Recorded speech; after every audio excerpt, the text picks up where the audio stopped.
Remue ménage. Remue ménage.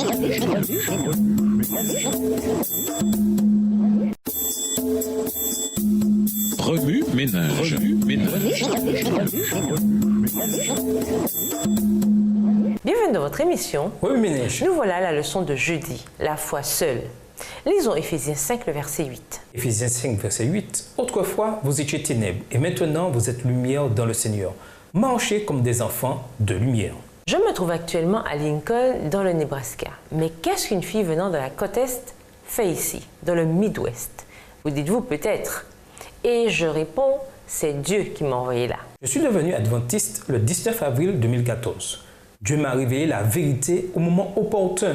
Son plan, qui n'accuse aucun retard, est de loin plus grand que tout ce que je peux imaginer. Je suis la seule adventiste de ma famille. Oh, combien je prie pour qu'un jour mes parents et mes frères comprennent ce qu'est la vérité. Mon rôle consiste à être ce phare que Dieu utilise pour les attirer à lui. Un an avant cette transformation dans ma vie, je suis passée par un mauvais quart d'heure spirituel. J'étais mariée depuis près de 3 ans. Et voilà qu'à l'âge de 23 ans, j'étais en procédure de divorce. Je me sentais si vide, si seule. Je ne désirais qu'une chose, couper les ponts avec tout le monde. Point final. Et l'église à laquelle j'appartenais.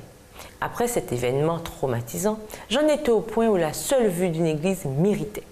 J'ai complètement cessé d'y aller. J'ai même cessé de croire en l'existence de Dieu. S'il existait, pourquoi avait-il permis cela?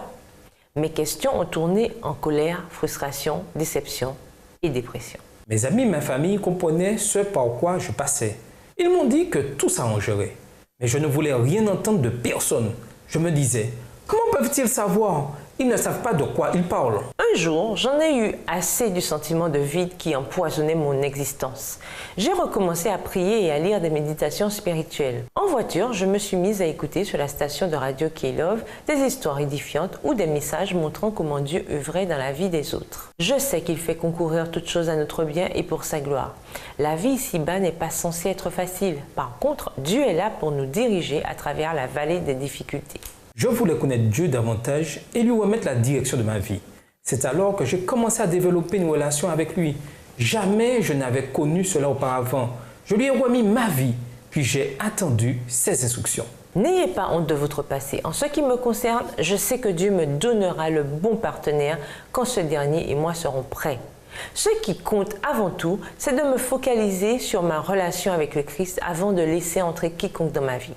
Le fait d'avoir traversé cette épreuve et d'arriver aujourd'hui à voir le chemin accompli jusqu'ici est une véritable bénédiction. Chers téléspectateurs, ne cessez pas de faire confiance à Dieu malgré votre situation actuelle. Il peut tourner et tournera toutes choses en bien. Galates 6, verset 9 dit « Ne nous lassons pas de faire le bien, car si nous ne nous décourageons pas, nous aurons notre récolte au moment voulu. » Au revoir. Et à demain si Dieu veut. Remue ménage.